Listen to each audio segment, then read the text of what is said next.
Digging up the dead. Forensic anthropologists have become grave diggers at the Texas-Mexico border with a humane mission. They want to ID the bodies of undocumented immigrants and bring closure to families of the lost. Eyewitness News border correspondent Oscar Margain has the story of history and healing.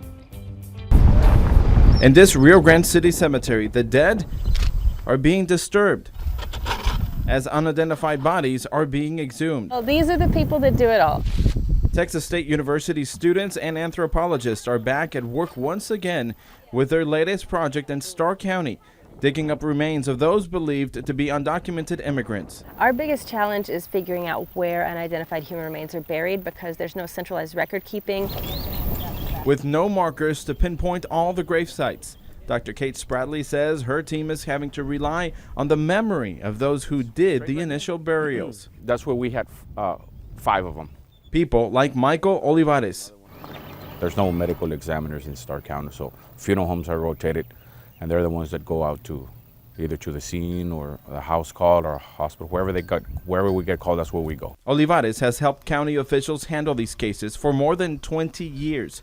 He says the unidentified bodies that end up in these grave sites have first been taken to an embalmer who works with Mexican and Central American consulates in an effort to return them, only to have no luck. To your knowledge, how many have been buried in the cemetery? I can't remember but there's a couple of them here. Over 20 sets of human remains, he says.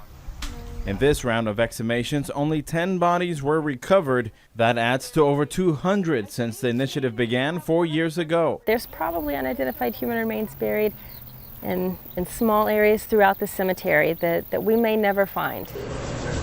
Those that are found are taken to the university lab in San Marcos for identification and data collection.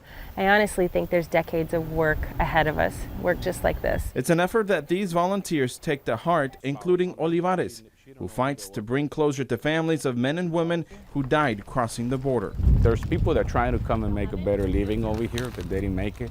So you kind of feel sad for them, especially when you find someone young also. Those are the ones that do hit you hard. As you can see, uncovering the unidentified bodies here remains an unfinished task. But anthropologists say they will return in the winter to get the job done. They also say there's about a dozen or so left to be exhumed in this cemetery alone. In Rio Grande City, on the Texas-Mexico border, I'm Oscar Margain reporting.